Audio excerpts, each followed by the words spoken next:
Hello दोस्तों, स्वागत है हमारे YouTube channel Ram ji mathematics में। जैसा कि दोस्तों पता है आपको, मेरी प्रत्येक दिन सुपर 10 की क्लास आ रही है। प्रत्येक दिन सुपर 10 की क्लास में मैं आपको वो सेलेक्टेड क्वेश्चन करा रहा हूँ, अच्छे अच्छे क्वेश्चन लेकर के आ रहा हूँ जो आपको एग्जाम में बिल्कुल उसी टाइप के क्वेश्चन देखने को मिले। ठीक है, मैं इजी मॉडरेट हार्ड लेवल सभी लेवल के क्वेश्चन लेकर के आ रहा हूँ, जिससे कि आप मेरी अगर प्रत्येक दिन पूरी ईमानदारी और शिद्दत के साथ मेरी क्लास ले रहे हैं, तो भी लेवल का एग्जाम आ जाए तो आपको वहाँ पर ये नहीं लगेगा कि मेरी इस लेवल की मैंने तैयारी नहीं की है।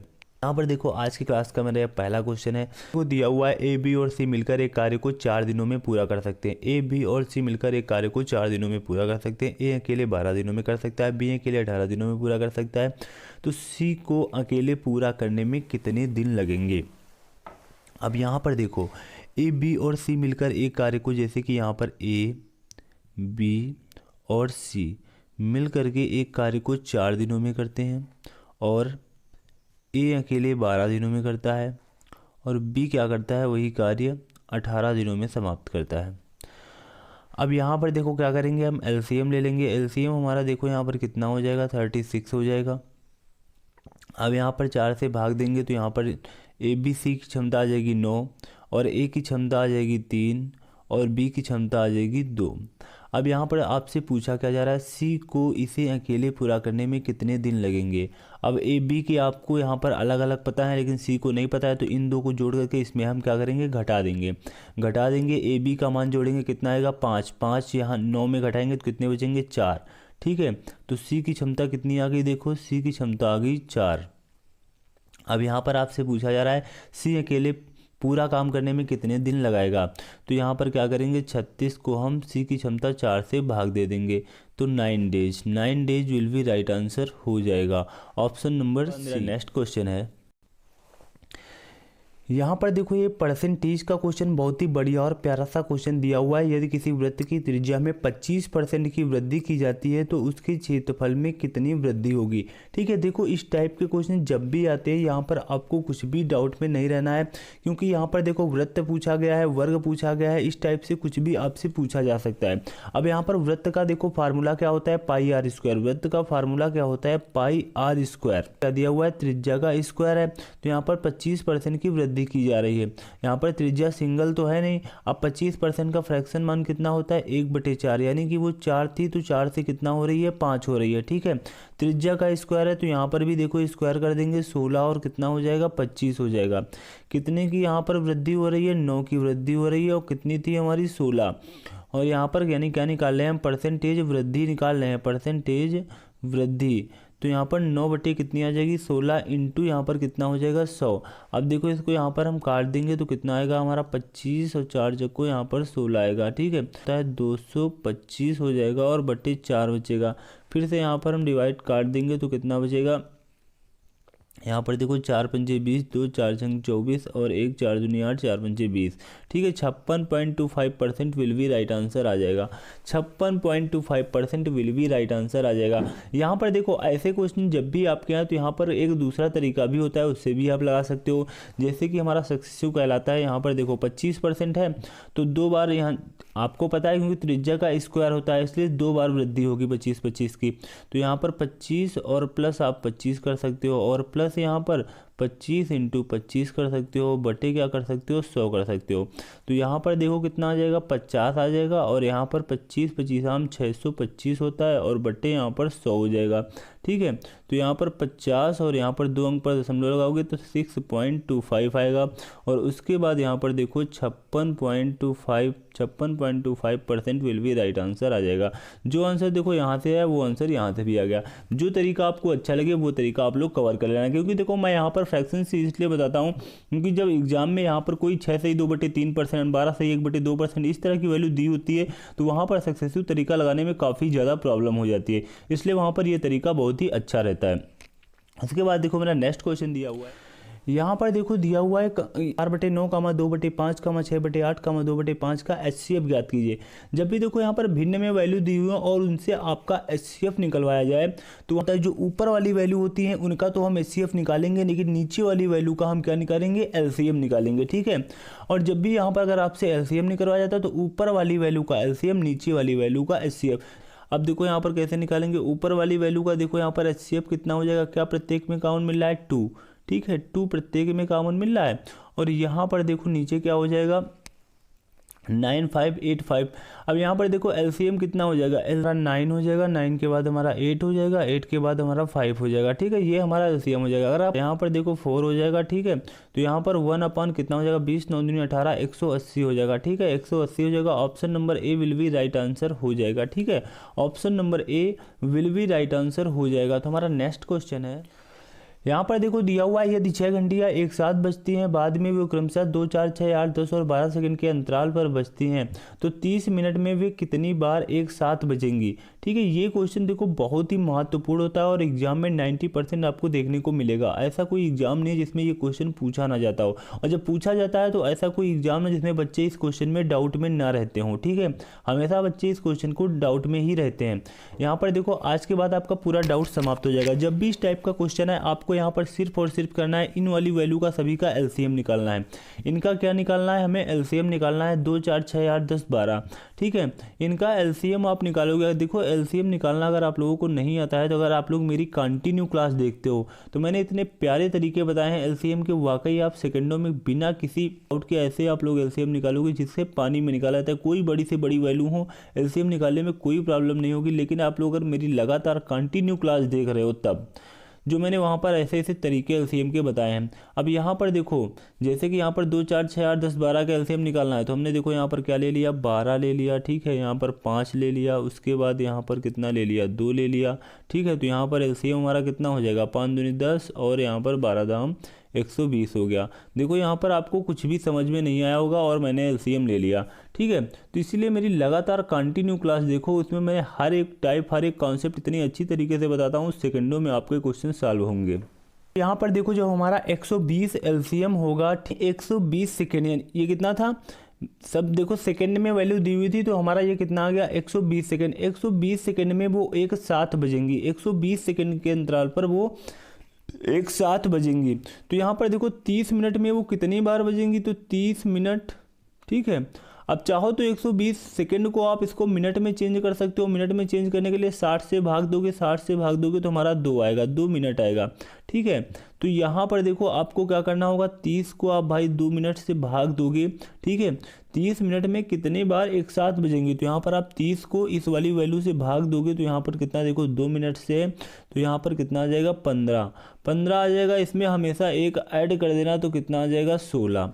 ठीक है, 16 बार वो बजेंगी। कितने बार बजेंगी, 16 बार। Option number D will be right answer हो जाएगा। Option number D will be right answer हो जाएगा। तो हमारा नेक्स्ट क्वेश्चन है, यहाँ पर देखो जैसे हमारा क्वेश्चन नंबर 14 दिया हुआ है, बहुत ही बढ़िया और प्यारा सा क्वेश्चन है। यदि रुपए 5000 को 3 वर्ष की अवधि के लिए 20% वार्षिक चक्रवृद्धि ब्याज की दर से निवेश किया जाता है तो वार्षिक रूप से संयोजित होती है तो 3 वर्ष के बाद प्राप्त धनराशि होगी।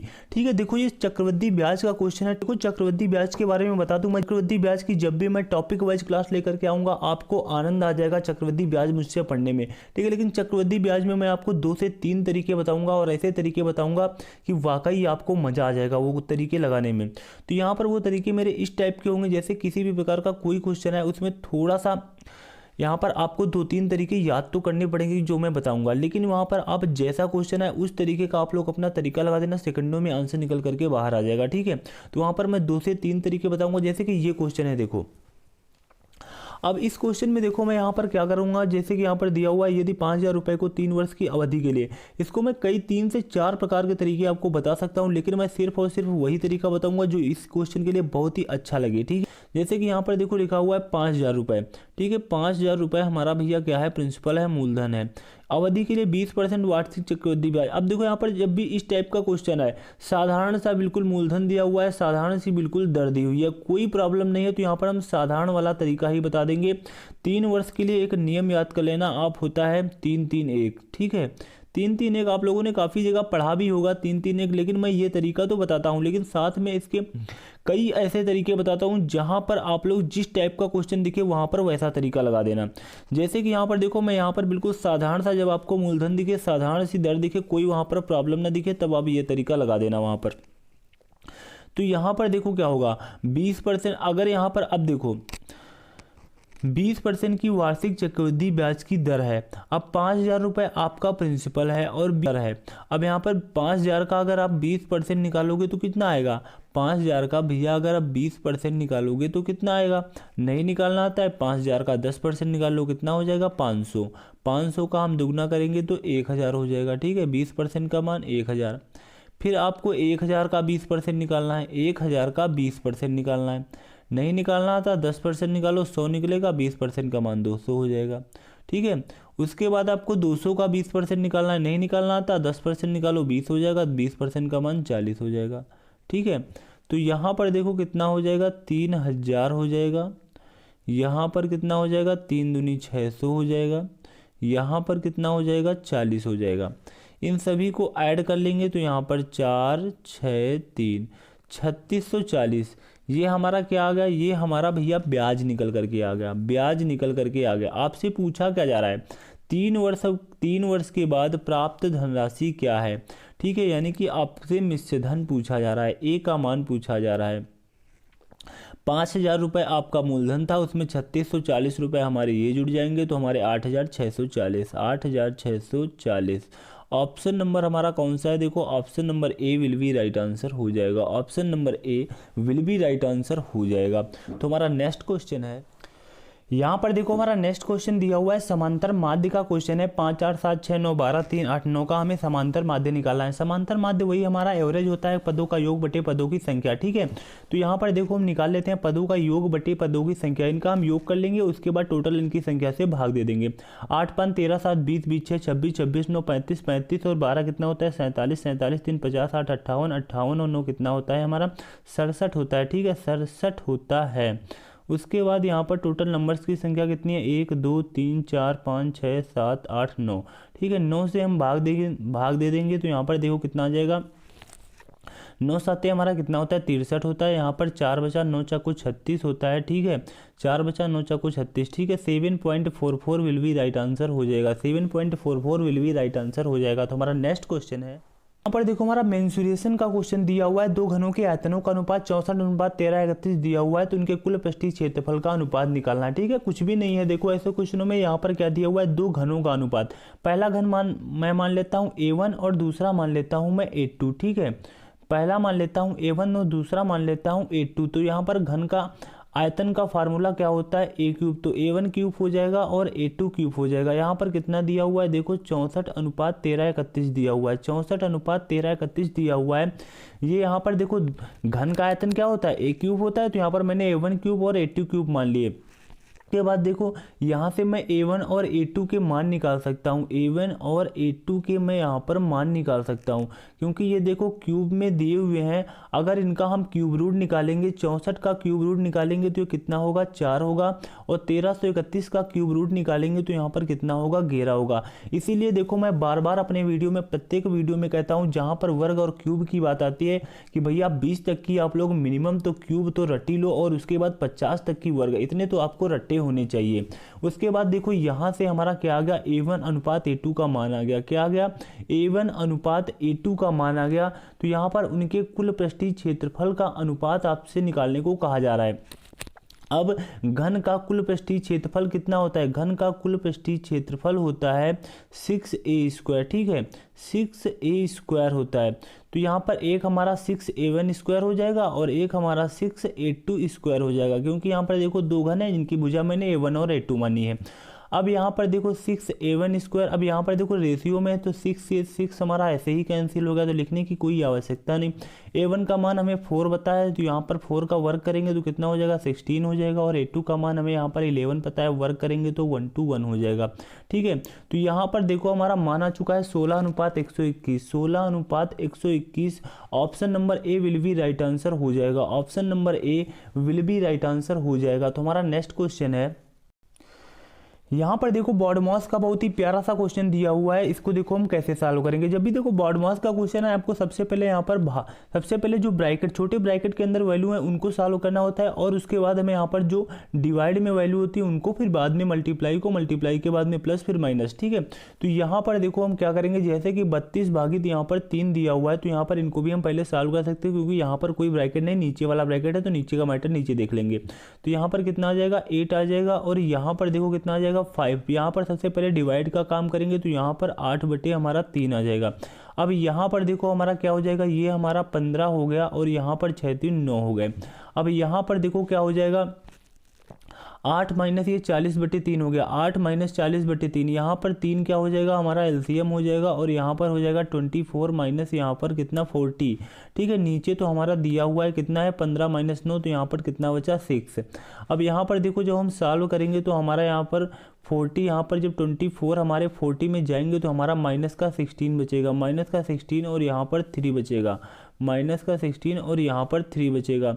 और ये वाला हमारा जो पलट करके 6 कहाँ आ जाएगा, नीचे आ जाएगा, नीचे आ जाएगा। तो यहाँ पर देखो क्या हो जाएगा, यहाँ पर हम काट देंगे तो यहाँ पर 8 बचेगा और यहाँ पर 3 बचेगा। ठीक है, माइनस का 8 अपॉन कितना आ जाएगा 9 आ जाएगा, माइनस का 8 upon 9, option number A will be right answer हो जाएगा। ठीक है, option number A will be right answer हो जाएगा। तो हमारा नेक्स्ट क्वेश्चन है, यहाँ पर देखो क्वेश्चन नंबर जो हमारा 17 दिया हुआ है, सुकेश प्रतिवर्ष 10,000 रुपये का वेतन कमाता है और उसके वेतन में 14% की वृद्धि होती है, तो तब वह प्रतिवर्ष कितना अर्जित करेगा। देखो दोस्तों, आज की जो क्लास रही है, आज की क्लास में मैंने कोई ऐसा मजेदार क्वेश्चन नहीं देखा है कि आपको बहुत ही हार्ड लेवल का लगा हो, या मॉडर्न लेवल के भी क्वेश्चन आज की क्लास में आपको नहीं देखने को मिले। लेकिन आप लोग बिल्कुल परेशान मत होना, मेरी क्लास में क्वेश्चन लेकर आऊँगा, वाकई कहोगे अरे ये सर क्वेश्चन हार्ड लेवल का था, ये मॉडर्न लेवल का था।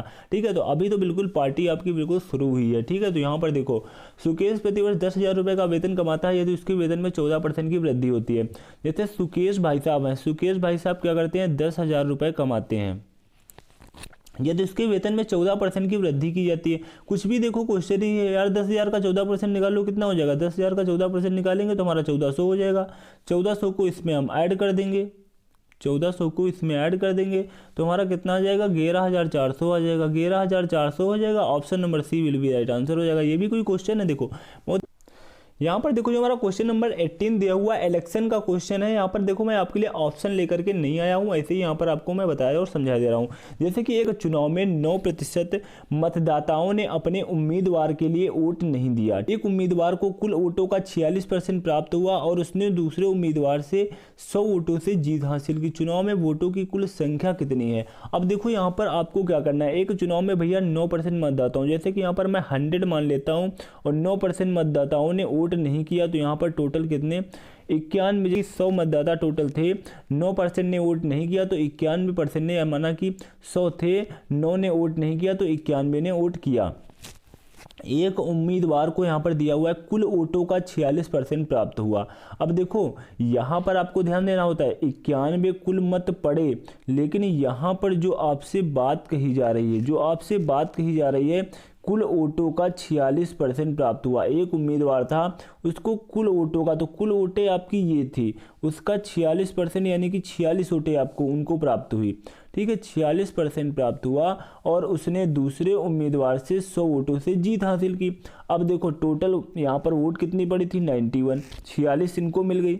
जब 46 भैया इनको मिल गई तो बची हुई वोटें इनको मिलेंगी। ठीक है, बची हुई वोटें यहाँ पर इनको मिलेंगी।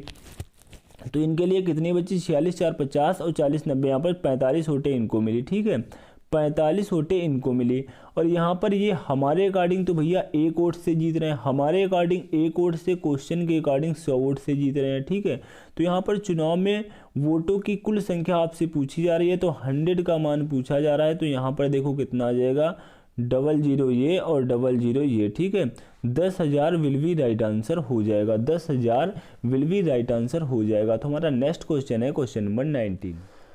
यहाँ पर देखो दिया हुआ है अर्जुन और कर्ण है के अंकों का अनुपात दिया हुआ है 2:3 है। यदि अर्जुन के अंक कर्ण, देखो यहाँ पर कर्ण लिख गया है, ये कर्ण ही है भैया, कर्ण के अंकों से 22 कम है, तो अर्जुन और कर्ण के कुल अंक ज्ञात कीजिए। देखो दोस्तों, आज की यहाँ पर सीरीज बिल्कुल आपकी लो लेवल की रही है, भगवान करे आपका ऐसा ही पेपर आ जाए। ठीक है, यहाँ पर कोई भी क्वेश्चन आज का मुझे हार्ड नहीं लगा, बिल्कुल विदाउट पेन एंड पेपर के यहाँ पर क्वेश्चन लगाने वाले ऐसे क्वेश्चन यहाँ पर रहे हैं। जैसे कि यहाँ पर देखो कितना बढ़िया और प्यारा सा क्वेश्चन दिया हुआ है, कुछ भी प्रॉब्लम नहीं है।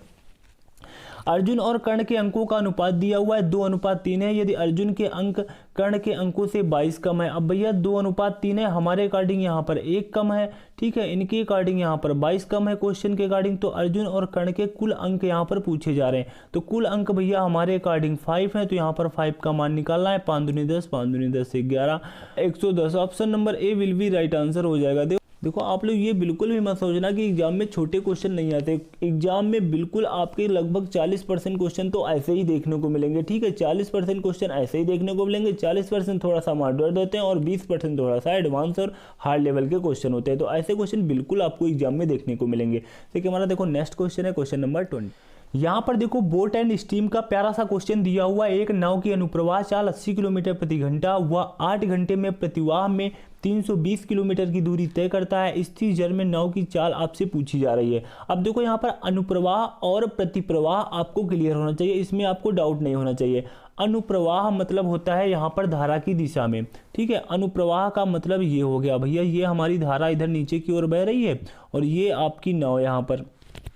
और प्रतिप्रवाह की अगर हम बात करें तो प्रतिप्रवाह में आपकी ये अपोजिट हो जाएगी, ये आपकी धारा चल रही है और ये आपकी यहाँ पर नाव ये वाली चढ़ाई चढ़ रही है, ठीक है।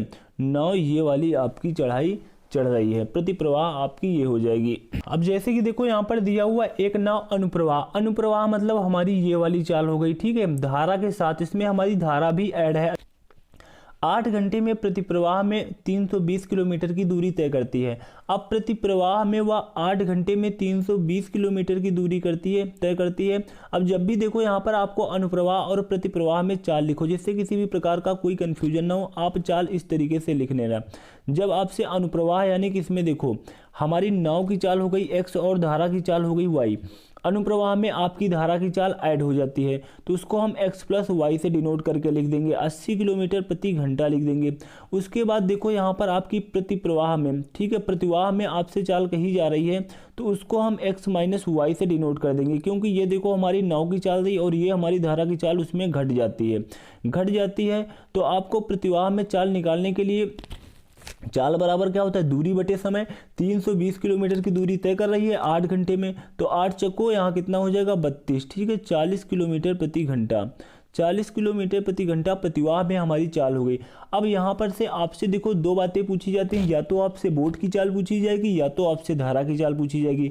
जब भी आपसे यहाँ पर बोट की चाल पूछी जाए, दोनों चालों को जोड़ करके 2 से भाग। अगर आपसे यहाँ पर धारा की चाल पूछी जाए, दोनों चालों को घटा करके 2 से भाग। तो यहाँ पर बोट की यहाँ पर चाल पूछी जा रही है, नाव की चाल पूछी जा रही है, तो दोनों चालों को क्या करेंगे हम जोड़ देंगे, 80 और प्लस 4 और अपॉन 2 कर देंगे। तो 8 4 12 और यहाँ पर 120 बटे 2, तो हमारी 60 किलोमीटर प्रति घंटा हमारी क्या आ जाएगी, चाल आ जाएगी। 60 किलोमीटर प्रति घंटा, option number B will be right answer हो जाएगा। तो दोस्तों ये थे मेरे आज के सुपर 10 क्वेश्चन। तो आज की मेरी यह क्लास कैसी लगी नीचे कमेंट बॉक्स में कमेंट करके अवश्य बताएं। और अभी तक हमारे YouTube channel Ram ji mathematics को यार सब्सक्राइब नहीं किया, सब्सक्राइब कर लेना, बेल आइकन पे ऑल पे जाकर प्रेस कर लेना, जिससे कि अपने मैं कोई नई वीडियो अपलोड करूँ उसकी नोटिफिकेशन आपको तुरंत मिल सके। Thanks to all of you.